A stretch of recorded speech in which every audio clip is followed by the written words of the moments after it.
Welcome everyone to CTA's Red Purple Modernization virtual public meeting tonight. So this is the first of a series of 4 meetings we're doing this week that cover the Lawrence to Bryn Mawr modernization area. This of course is the Bryn Mawr station meeting that we're having. So thanks for being here and taking the time to engage with the project. We're happy to be that you're choosing to spend time with us, and we're happy to be presenting information to you. We hope this is a helpful, useful time for you. Special welcome to those joining us on Facebook Live. We're broadcasting from there as well, so welcome to you all. I'm going to go over the format of this meeting and a few logistical items before we move on to our presentation and a welcome from Alderman Osterman of the 48th Ward. So this is a Zoom meeting, so many of you are familiar with the features there. One of them is closed captioning. So if you see a closed caption on the bottom of the screen, you're welcome to use that. If you don't want to see it, you can use one of the buttons down on the bottom of the app that says live captions, that you can turn that on or off there. We will be going through a presentation, as I mentioned, about the Lawrence to Bryn Mawr modernization project specific to the Bryn Mawr station and the community around it. Many of you may be aware we had town hall meetings back in March, and this is a bit of a follow-up to that, where we'll be going over some of that same general project information, but then zooming in on the impacts that are happening specifically around this station. And then, like I mentioned, going to a Q&A section. So at that, once we go to the Q&A portion of this meeting, I'm going to give some more instructions on how to ask questions, and we'll also be addressing some of the questions that you have already submitted with your registration to this meeting. So we're going to start before our presentation with a welcome to Alderman, or from Alderman Osterman. So I invite you, Alderman, to turn on your camera, and we'll get you highlighted so you can give us some words. Go ahead. Oh, Alderman, looks like you're muted still.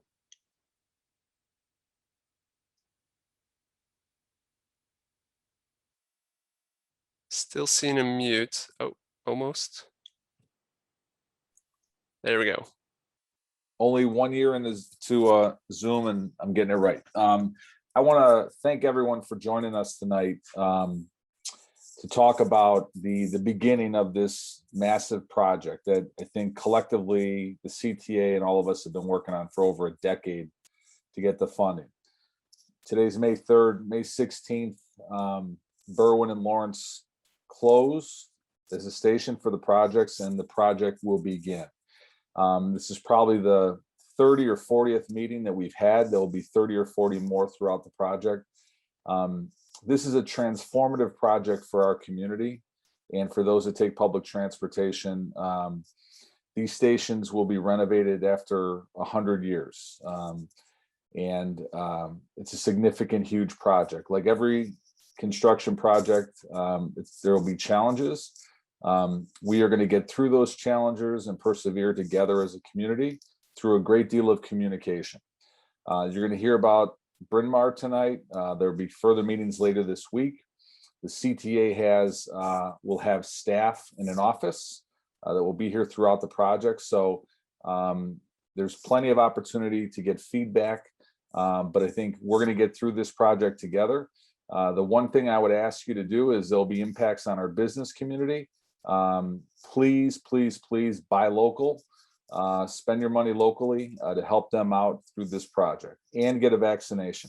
But otherwise, listen in tonight, reach out to my office or the CTA if you've got further questions. And again, we'll get through this big project together, but it'll be beneficial for our community for years and years to come. Thank you. All right, thanks, Alderman Osterman. We appreciate working with you and your office staff, and we appreciate your support. Okay, we're going to move on to our presentation. To kick us off on that, I'm going to be handing it over to Jeff Wilson. He's the Director of Government and Community Relations for the RPM project. Jeff, on to you. Thank you so much, Jesse. Good evening, everyone. Thank you so much for sharing your Monday night with us. Before I get started, I'd like to extend another thank you to Alderman Osterman of the 48th Ward for his assistance with this entire project.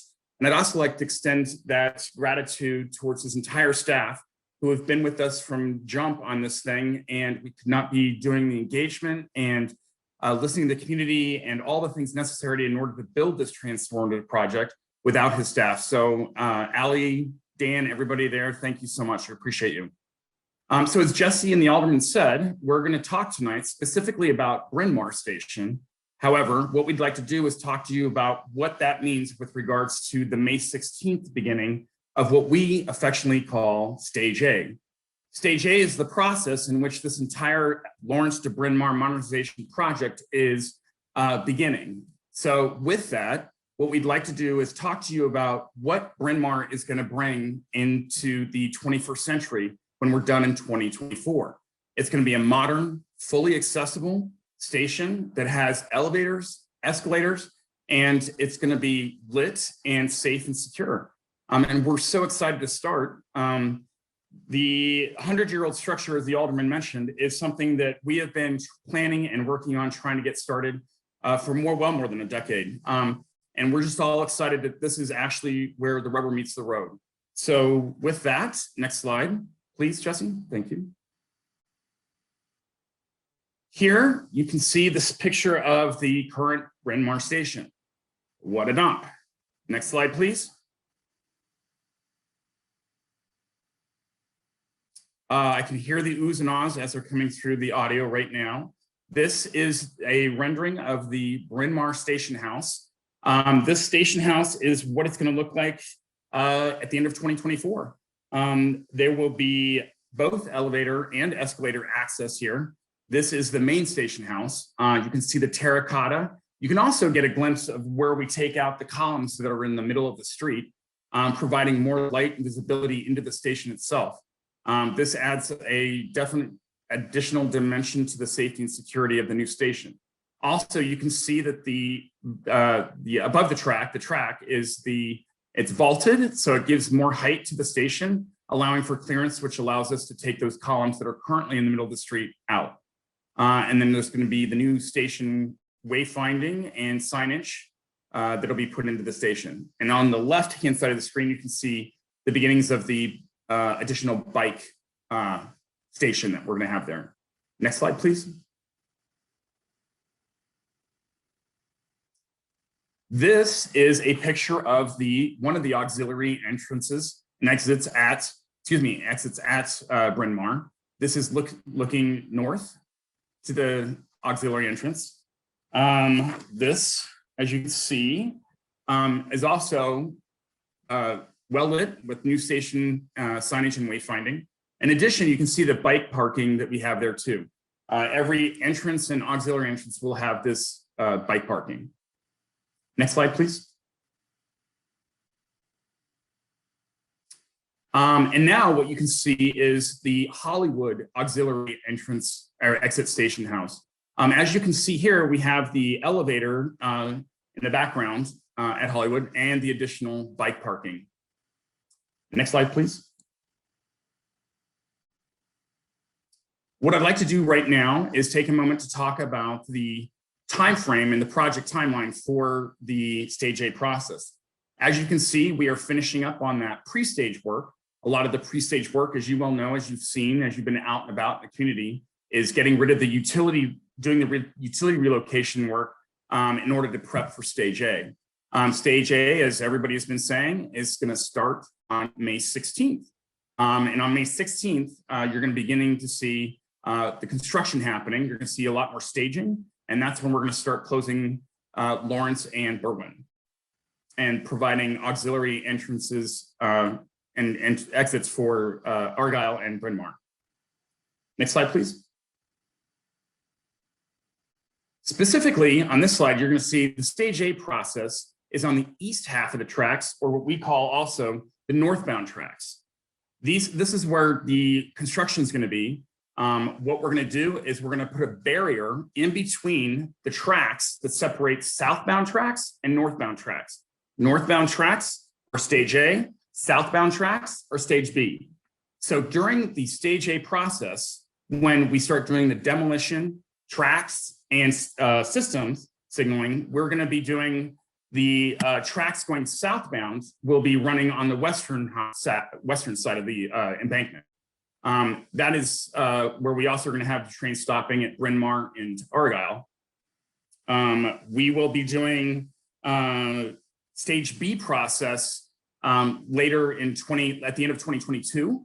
And then we're going to talk a little more about that. We'll have to come back to the community, obviously, and talk about what the process is for stage B. And as the alderman mentioned earlier, there will be significant, probably 30, 40, 50 more meetings to talk about that process. Next slide, please. Thank you. The stage A process obviously starts on May 16th. Stage A means that we're going to have temporary station entrances for southbound riders on Broadway.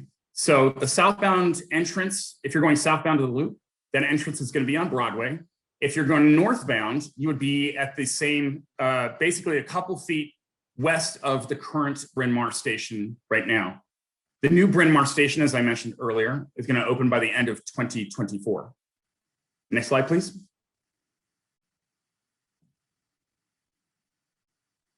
So this is what I like to call the most impactful slide in this deck, and that is the huge impacts that are going to be taking place around the construction and demolition and building of the new station.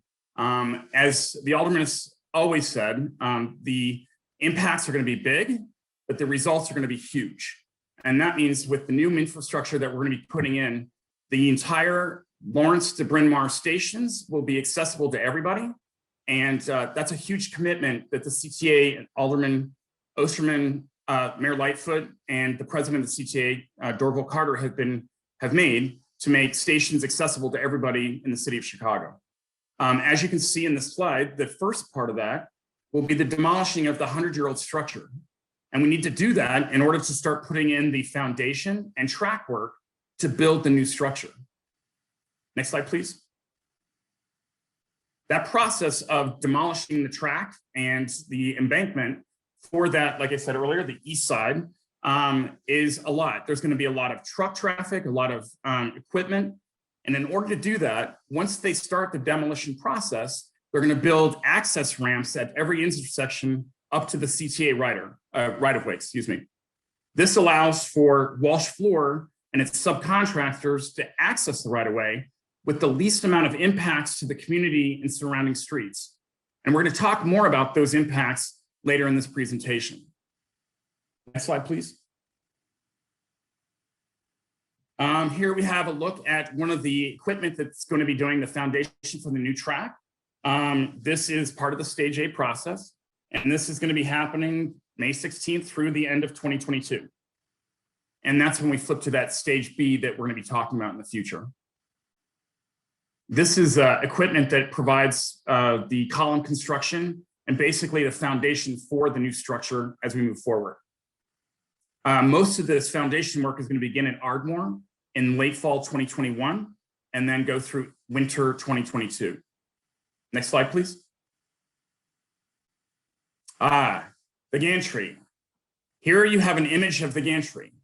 The gantry is a new form of infrastructure improvement projects that allow the CTA and Walsh Floor to do this project with minimal, I shouldn't say minimal, with less impacts than normal construction when we're building this project, the LBMM project.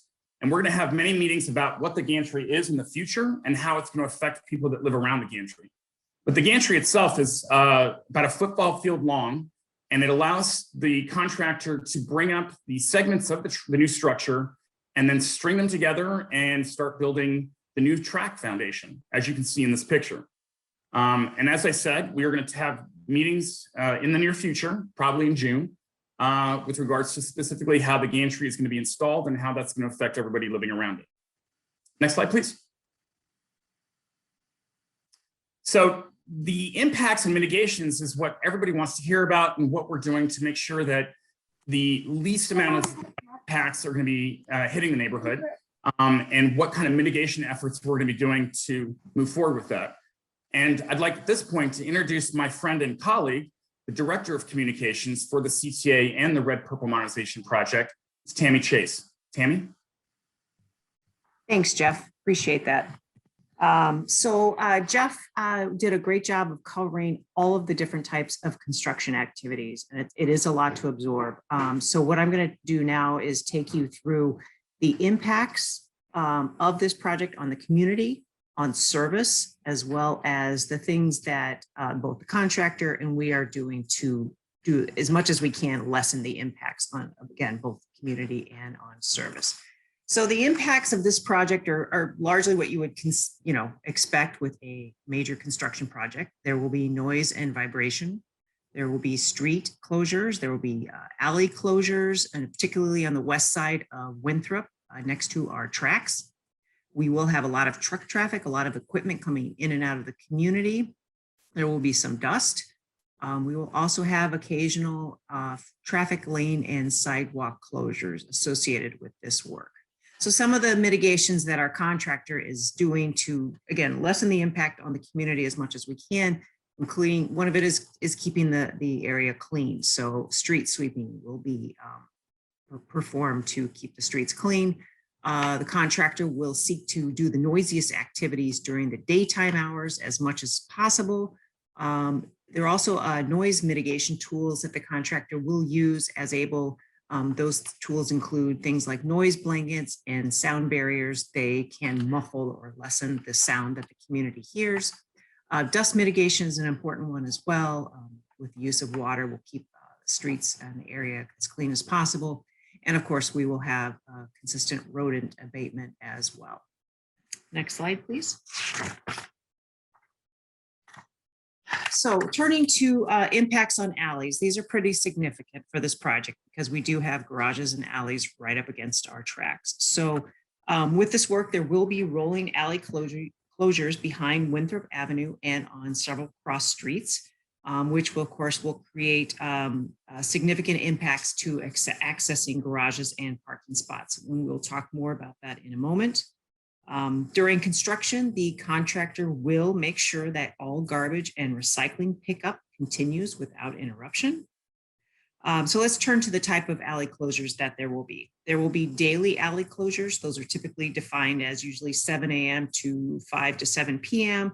That will occur in this area. And by this area, I mean Ardmore to Balmoral this spring through the summer of 2022. There will also be what we call extended alley closures. These are typically, as meant by extended, 24/7 overnight, late summer through early next year. They can be about 4 to 6 weeks in length per block, and they will work from the north end at Ardmore on south towards Balmoral. Just as we have been notifying the public all along in terms of impacts to your garages or alley closures, there will be construction activity notices taped to your garages. They will be posted in the community, posted online, and as well as on subscriber alerts to our construction alerts. Hopefully you guys all get those. If you don't, my colleague Jesse will talk about how to sign up for those towards the end of the presentation. And I'll add that the contractor will provide alternative parking locations, and they'll talk about that in a few minutes. Next slide, please. So turning to street closures, here is an overview at the top of all the side streets that we expect to have some closures during construction, as well as you look at the bottom of the slide, the major commercial streets that will have weekend closures. And so we will focus on those individual streets now. Next slide, please. So, and I want to add too that, we have to do these closures. The contractor has sought to limit them as much as possible, but we do have to do them to perform the work to keep pedestrians safe as well as drivers. So starting with Ardmore and working our way south, we do expect to have extended street closures starting as early as late May to midsummer. This is for extensive demolition work that Jeff Wilson described earlier in this presentation. And there will be additional extended street closures late summer to spring of 2022 as we are building the new track structure. Also associated with this work, we will have intermittent closures of parking spots, parking lanes, and some sidewalk closures as well. Next slide, please. All right, moving our way south to Hollywood Avenue. We anticipate having 2 weekend closures mid to late summer timeframe. That is to facilitate demolishing the bridge, the 100-year-old bridge, as well as starting the foundation construction for the new bridge. As with the other street, we'll have some daily lane closures on Hollywood, as well as some sidewalk closures. Next slide, please.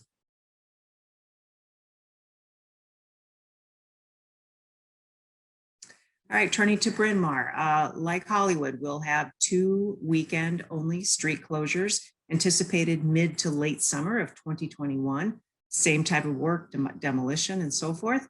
Also some impacts to daily parking, lane closures. These will be intermittent, as well as some occasional sidewalk closures. Next slide, please.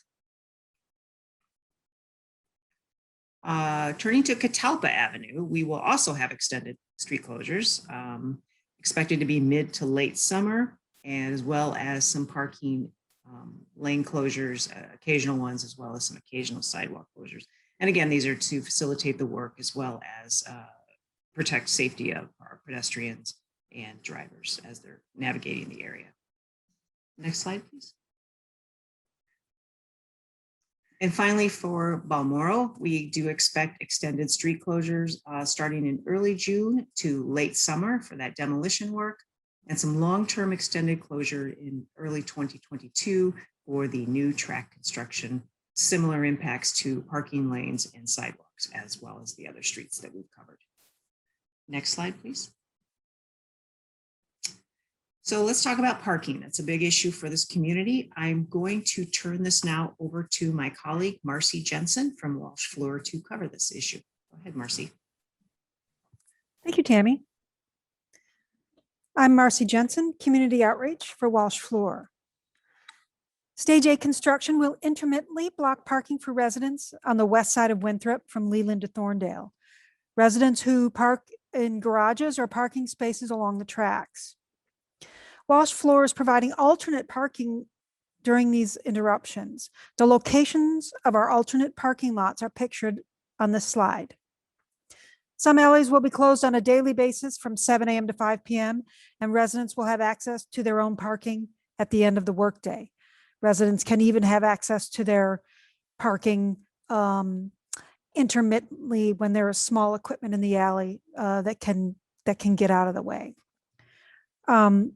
Some alleys will be closed on an extended basis. There will be one long interruption of approximately 4 to 6 weeks for every alley. There will be some other 24/7 interruptions. There will be a 24/7 interruption of about 3 to 4 days per garage as we work our way down the alley. Beginning in May on the north end of the project, that's between Balmoral and Ardmore, there will be daily closures. And the longest closure in this area, the 4 to 6 week closure we've talked about, will occur sometime between July and September. You will, of course, be notified in advance by CTA, by Walsh Fleur, and by our parking app company of these interruptions to your parking. Affected residents can use our parking app, ParkX, to secure one of these free alternate parking spaces.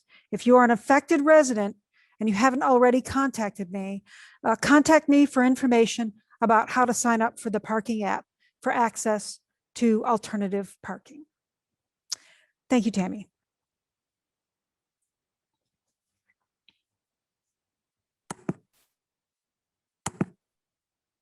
Oh, great. Thank you, Marcy. And there will be time at the end of this presentation for question on the community impacts as well as parking. But now we're going to turn to the impacts that this work will have on CTA service We have covered some of this in the community in the past, but we want to provide a little bit more information and as also as a reminder.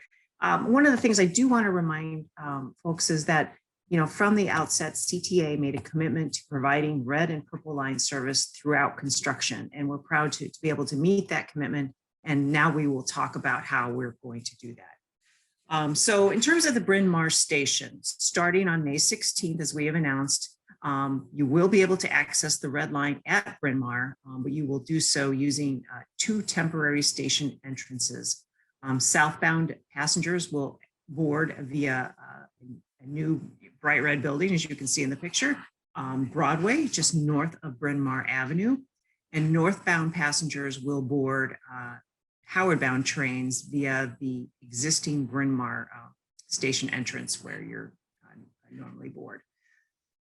This is to allow us to close the original station house, the 100-year-old station house, demolish it, and ultimately rebuild it. The new station is expected to open as well with the other 3 red line stations that we are rebuilding as part of this project by the end of 2024. Next slide, please. So there will be some impacts to for our bus customers. For folks who are used to taking the 92 Foster bus, that bus will be rerouted from the Berwyn station to the BRYN MAWR Red Line temporary station and will make stops at both the north and southbound entrances. If you're a number 84 Peterson bus customer, there will be no changes to that route. That will continue to stop at BRYN MAWR, both entrances as well. And the 146 Inner Drive bus, if you're a customer that takes that route, that will not change. That will remain, well, its stop and layover will remain at its current location at Berwyn and Broadway. Next slide, please. So as a reminder, we've spent a lot of time talking about stage A, but there is a stage B. My colleague Jeff touched on that briefly. Just to give you guys a glimpse of this, and obviously as we get closer to stage B, we will have a lot more information and engagement with the community about that. Stage A will end late 2022, and then we will start stage B, during which the temporary BRYN MAWR station stage A entrances will close. We'll locate the stage B entrance south side of BRYN MAWR, just east of our tracks. We're very important to note that the stage B BRYN MAWR temporary station entrance will only have southbound service. And the reason for that is that we just don't have the ability to build a platform that would enable us to provide northbound service. So we will have plenty of communication ahead of time on how to access the red line north and south at that time. And as a reminder, we'll be rebuilding the other 2 tracks during stage B, and building the new station, which is the really exciting part. And the new BRYN MAWR station is set to open by the end of 2024. Next slide, please. So with that, I thank you for your attention, and I'm going to turn this back over to my colleague, Jesse Thomas. Okay, thanks, Tammy. Yeah, I'm going to close out the presentation just with some simple information on how to stay informed. We want to continue engagement after this meeting. And if you're not already engaging through these different forums, we please ask you to consider doing so. Of course, CTA has their normal alerts and updates that will cover this project as it does the whole system. If you look at that first URL on the top, that's what that is.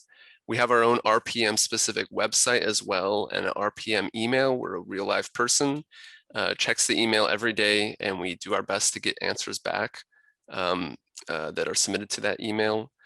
And definitely, as was brought up earlier, definitely recommend signing up for alerts if you have not already done so. So transitchicago.com/RPM alerts.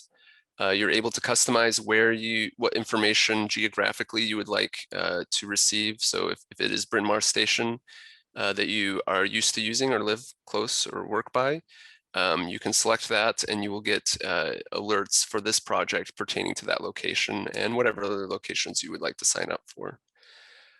So again, our email and then a phone number as well that you can call us on. And we will do our best to help you with any issues, concerns, or questions. So, and then our final slide in the presentation is just a reminder that yes, we are on social. Facebook, Twitter, Instagram. Please follow us at that same handle at CTA RPM. And that will give you updates as well. It'll give you a little bit of color about the project, interesting information, and ways to support the community and the local businesses that are around the project as well. So that will conclude our presentation portion of this meeting, and we're going to move on to our Q&A portion. So with that, we're going to have the presentation go down, and we are going to have our panel, question and answer panel now turn on their videos, and we're going to display all of our videos. So as that's coming up. So I'll explain how we're going to be running this portion of the meeting. We're first going to go over a few of the questions that our team found helpful, and maybe ones that we haven't answered specifically before that were submitted by you in the registration. So we'll go through a few of those, and then at that point, we will allow for people to raise their hands using the reactions button on Zoom. So at the bottom of the app in the window, there's a reactions button. You can click on that and then raise your hand, and that will help us be able to identify you quickly and open your mic. And then if you choose to open your video as well, so everyone can ask you can ask a question to our panel of experts and engineers, construction managers from both CTA and Walsh Floor.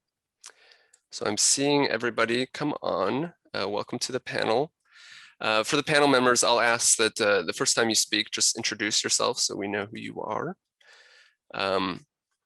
We are going to be, I see it's about 6:32. The meeting ends at 7 o'clock, so we're going to go until that time if there are questions that bring us to that time. But again, as a reminder, we are going to be addressing all the questions we get either through the registration or through the chat afterwards online. So if you would like to, if we don't have time to answer your question and you want an answer, please put it in the chat and we will get back to you. Okay, I'm going to start off with the registration questions that I mentioned before. There's going to be a few that go to Walsh Floor to start it off. So I will read off the first one. And I'm gonna push this one to Kevin Bush from Walsh Floor. The question is, will the station, meaning BRYN MAWR, be closed at any point in the project? Okay, thanks, Jesse. As he said, my name is Kevin Bush with Walsh Floor. And to answer the question, yes, the BRYN MAWR station will be closed starting on May 16th. However, we've been working on the temporary station for quite some time now. And so there'll still be access at BRYN MAWR to head both north and south. So the northbound entrance is located on BRYN MAWR in the existing station. And the southbound entrance is located right off Broadway, the picture that Tammy had up a few slides back. Okay, thanks, Kevin. Next question is, given the tracks are expanding and getting wider, are there plans for some type of sound barrier? Okay, that's a great question. And at LBMM, where we have the new superstructure, it's the precast segmental superstructure, and then we have a closed deck up on the north end. And along the entire corridor, there will be a noise barrier. It's a 42-inch tall, so 3.5 feet tall precast noise barrier that'll be installed on both the fascia girders on the on both sides of each girder of each box, and that will it'll help deflect sound upwards, so it will help minimize sound impacts to the community. And all the noise barriers will be, they're precast and they have a nice form liner, so they have some aesthetic treatments to them as well. Great, thanks, Kevin. One more for you. What are the current most optimistic and most pessimistic projections for completion of the new station and removal of the temporary station? Okay, good question. And I will just define, I guess, for the group that I'm an eternal optimist. So realistically, at the end of 2024, we'll be wrapping up stage B. And at that point in time, we can pull the temp stations once the permanent stations have been opened up to the public. Okay. Great, thanks, Kevin. The next question I will also push over to Walsh floor, but specifically to Marcy. With floor moving into the old Nookie space, will that lot still be used for alternate parking? Yes, some of the time it's being used for alternate parking right now. And some of the time when that lot itself isn't blocked by construction, we will offer it to residents as an alternative parking space. Okay, great. Thanks, Marcy. All right, I'm gonna a few more questions. These ones I will turn over to the CTA side. So Tammy, this one first for you. How delayed will trains be for all these years? I often get off at Lawrence, but also exit on Belmont too. Oh, Tammy, it looks like you're on mute. Oh, I had a nickel for every time someone told me that. Apologies for that. Fortunately, we think the impact to service times, or how long your trip will be very moderate. We are expecting about 1 to 2 extra minutes on Red Line service between Howard and Belmont, a little bit longer on Purple Line Express, about 4 to 6 minutes. So we do always advise customers when we're doing construction to plan ahead, allow a little extra travel time. Unfortunately, we don't expect the impacts to be very great. Okay, thank you, Tammy. So we've got 3 more from the registration questions. These I'll direct to Anna. Will the new station have closed heated rooms, enclosures, or additional open heat areas on the platforms? Will there be restrooms? It will not have restrooms. It will not have closed rooms, but it will have windbreaks that will have heating elements, just like the current station. Okay. Next one is, are all track underpasses, such as Catalpa, going to be repaired / reconstructed as part of this project? The answer is yes. Every underpass from Lawrence through Hollywood is going to be reconstructed. The east side is going to be reconstructed during stage A, and the west side of each underpass is going to be done during stage B. Okay. And lastly, Anna, is the station that has been built off of Broadway going to be a permanent part of a new station? No, unfortunately, this station will only serve customers during stage A. As Tammy mentioned earlier, during stage B, BRYN MAWR will have a different configuration and will have a brand new permanent station in 2024 with a different entrance and exit. Awesome. All right. Those were the registration questions we wanted to highlight.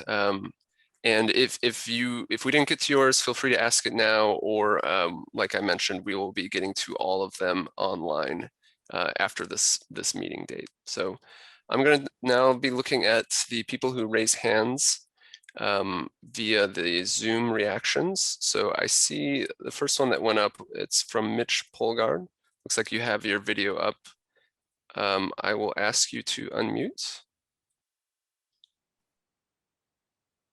Hi. All right, go ahead. Yep. So my question is, with the city and the state likely moving to stage 5 with the COVID mitigations, do you anticipate that the virtual office will actually transfer to an actual in-person office with regards to servicing the community? Okay, I'll turn that over to Jeff or Tammy from CTA. Hey, Mitch, good to see you. Good evening. So yes, we do see ourselves transitioning into a live office. All the components to that office are ready to go. We are just waiting for COVID to end. So we're doing our guidelines based on CDC and the city of Chicago. So, but the office is ready and we get green lighted. Thank you. And I would just add to what Jeff said. I mean, we will announce it to the community when it is officially open and ready for folks to stop in. Obviously, we want to keep everybody safe in doing so. All right. Thank you. We are going to go to the next question. Next one I see that came up was Kathy Powers. Kathy, I'll ask you to unmute. Feel free to turn on your video if you'd like. Yeah, I can't do that. I have 3 questions pertaining to accessibility. And I've been watching the building of the temporary station going out to Broadway. And it's really long. I just know it's really long. And I was wondering if there were any ramps in there so that we people who can't get around that well, maybe we don't have wheelchairs, but we need a little help. Will there be ramps there? Or if there aren't, could that be built into the plan? It would help. That's one question. Okay. The second question pertains to the CTA app. When I asked for an accessible trip, and I say just buses. I say buses, and it still throws in all of these stations that are not accessible. I don't know if you guys have, somebody's got to have control over that and fix that, because it's very, very difficult. And the third thing about accessibility is the marking. Nobody yet asked about the red line shuttle bus. Those stops need to be marked. There need to be some announcements ahead of time besides just what's at the terminal, because not everybody goes to a station to read what's going to happen over the weekend. I've noticed that the shuttle bus markings are pretty good going southbound, but coming northbound, like last weekend, I wasn't sure if it was on Broadway or if it was on Sheridan. I didn't see any of them. So I had to walk down 2 blocks with my walker to Sheridan to take the 147 up. So those are my questions. What are you going to do for us? Okay, Kathy, thank you. I'll direct the first one about the temporary station ramps to Walsh Floor, and then the one about the shuttles and the app to CTA. So go ahead, Kevin. Yeah, and yeah, Kevin, I can take this one if you want. My name's Steven Specht. I'm with Walsh Floor. I'm the project manager for the stations on this project, including the temp stations and permanent stations. And right now, there is not a plan to put in a ramp at any of the temporary stations. Okay. Jeff or Tammy, I guess I'll send it for the other questions. I'd like to understand a little bit better what you mean by red line shuttle. Could you clarify, Ms. Powers?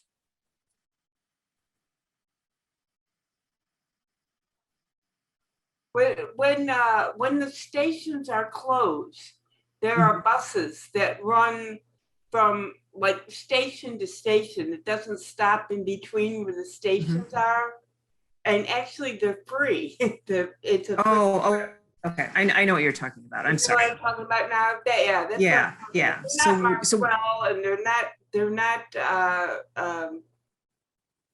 not advertised when it's going to happen, except at like I live at Morse, so like, I can't even get up the stairs at Morse. So we've had some extensive several weekends of work where there have been what we call a long back ride. So basically you have to take a shuttle in one direction or another on that weekend, and those shuttles serve individual stations. Those should be marked. So I will take that back to our bus planning advisement, our folks, to advise them of that there has been some issue. Thank you for bringing that to our attention.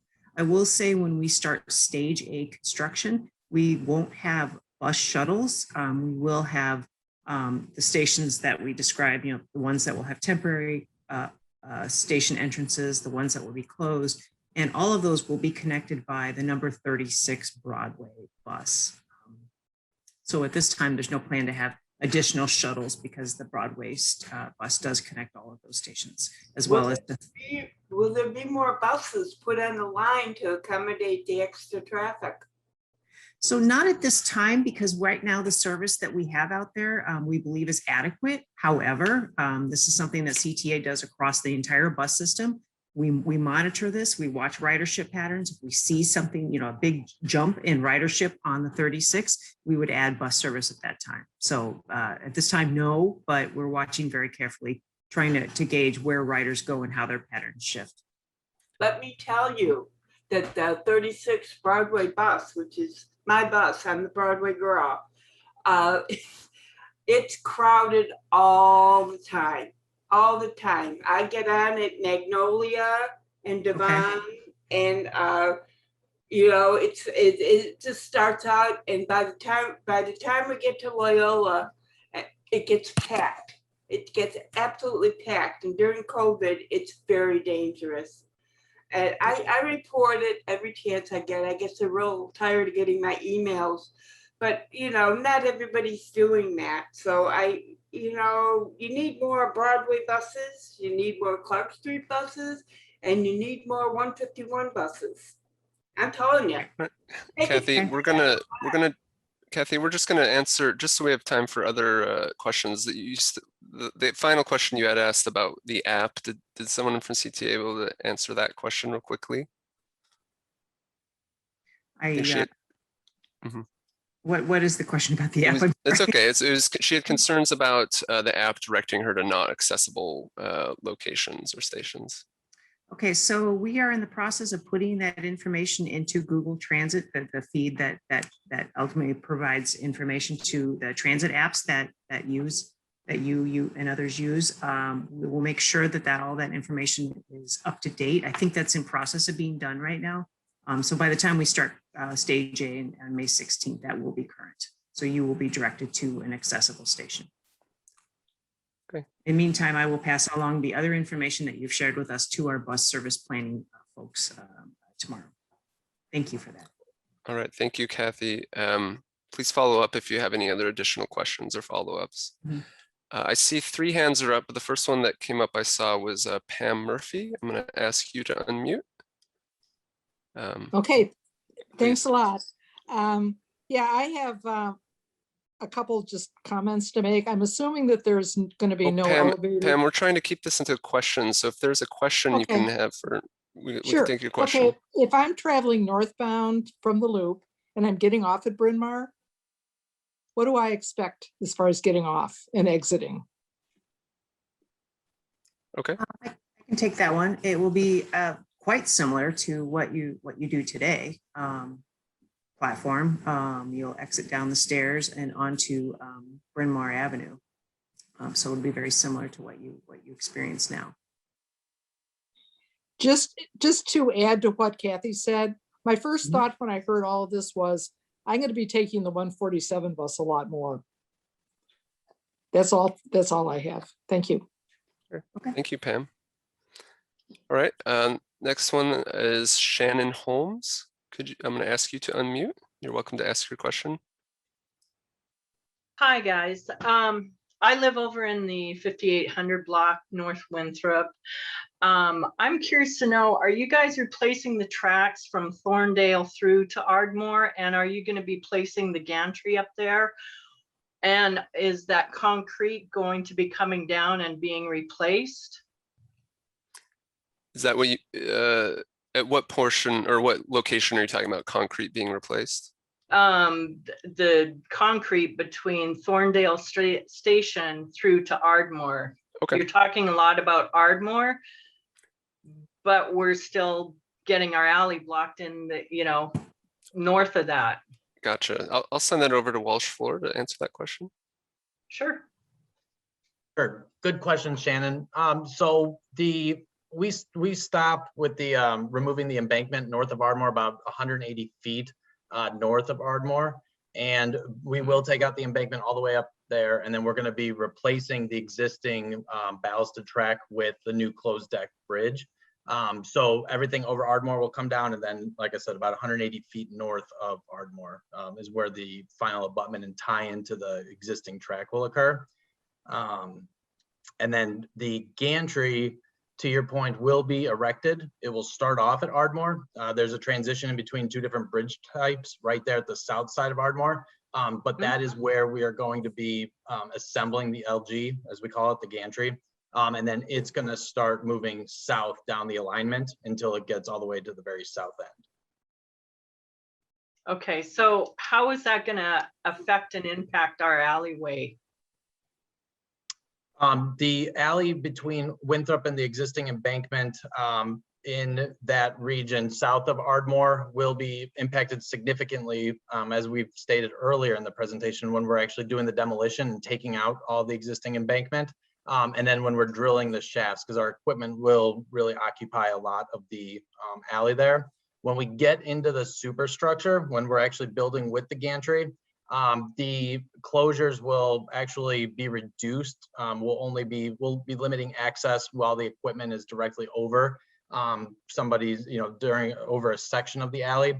And I think that's what Tammy or Jeff was alluding to earlier when we have those limited closures throughout sections of the alley. I see. Okay, thank you. Mm-hmm. Thank you, Kevin and Shannon.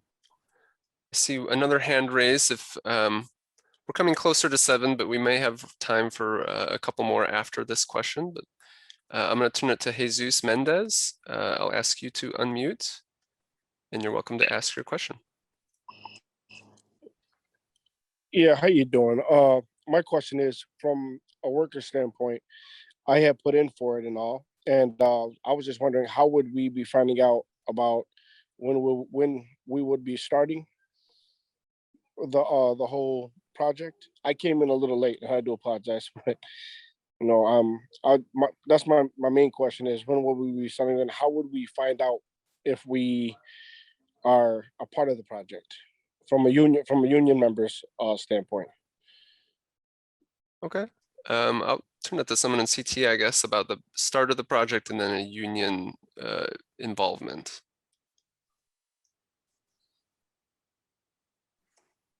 I can take that, Jesse. Oh, go ahead. So from a workforce development perspective, if you're interested in working for the CTA, there are regular opportunities that are available through our website. Or if you're interested in trade work, what trade are you part of? I'm a bricklayer. There may be some opportunities for bricklayers. There may be some opportunities for other trades as well. Those would generally occur through our workforce development program if you're not already associated with the company. So if you want to sign up to our alerts and ask that question, we can provide you with some more specific opportunities. So we are working with some workforce development partners. If you're currently looking for a position with a company, the best thing to do is to go through one of those intake centers. Give them your information, and they'll help to connect you with an opportunity. So again, if you'll sign up for the alerts and then ask a question, we can get you some information on those opportunities through the workforce development partner intake. Again, bricklayers, not a lot, but there is a number of opportunities either with various concrete trades, with structural trades, some carpentry, and other opportunities to come. Well, yeah, no, my main thing is, like, I'm a bricklayer apprentice, so I'm still in my apprentice area of it. So my main thing was, like, I don't mind learning extra things or additional things. I'm always open to learning more. It's more and more that I can, So my thing is, with all of this, like, how would I be finding out about it? Could I put in for the Hire 360, the Cook workforce thing? I registered and did all those. I sent my resume as well with my credentials and qualifications of classes that I have passed and all that. That's the first step. That's the most important step, is if you've registered with one of the workforce partners, we're going to have various events as well, and we can get you information on those events. But registering for those through that intake, big step number one. So as we get going, the initial opportunities here are probably mostly on the labor side. So laborers will be involved with this, and some of that hiring is underway as we speak. So sign up for those workforce opportunities, and we'll try to get back to you on any job availability. All right, no problem. Thank you. All right, thanks, Chris. Thanks, Jesus. Thank you, sir. We've got about 5 minutes left. I'm not seeing any hands raised. We do have a person that we haven't heard from who wrote in the chat. So I'll go to that one. It's from Suzanne Luce. She says, how long will Ardmore be closed to traffic, and will there be pedestrian passage during the closure? So I'll turn that over to Walsh Floor for that question. Yep, I'll take that one, Jesse. Thanks. So Ardmore is going to be, we're going to be shutting Ardmore down this summer, and it's actually going to serve several functions. So we're going to be demoing the existing Ardmore Bridge. We're going to be drilling in the area, and then as we start the superstructure, one of the things I had alluded to is we're going to be building our equipment right at Ardmore, the gantry itself. And once the gantry is actually constructed and ready to start erecting the bridge, we'll be using Ardmore as a delivery point, our first of 3 delivery points along the alignment. So we'll be delivering segments to Ardmore for the rest of the fall into the winter time until we're able to relocate that delivery point further south down the alignment towards Balmoral. Okay, great.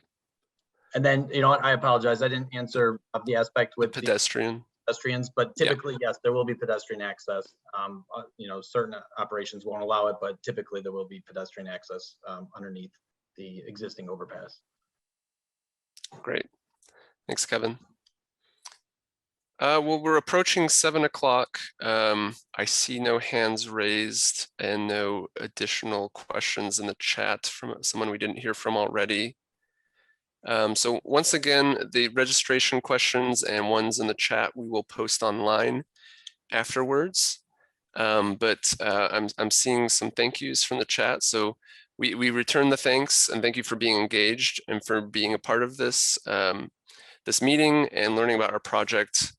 Once again, you can see our social media presence is out there, so please follow us, sign up for alerts like we talked about before. Thanks again to everyone in the panel from Walsh Floor and from CTA being with us. So yeah, on behalf of the RPM team, hope you have a great night and thank you so much.